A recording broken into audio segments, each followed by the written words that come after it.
from inception when the governor came. He came at a point when civil servants were stagnated. There was no promotion, no incentive of any kind paid to River State workers. They were all stagnated for more than 8, 10, 12 years. He came, he initiated a promotion exercise, which brought a lot of people from one level to the next level. A lot of them were promoted up to 4 grade levels. That was the first thing he did on arrival. And today, by the special grace of God, he is still setting greater records.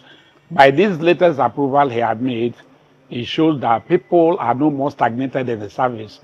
And you know, the multiplier effect of that is that more money will be added to their salary, no matter what. As long as you are promoted from one grade level to the other, there is always financial implication to that.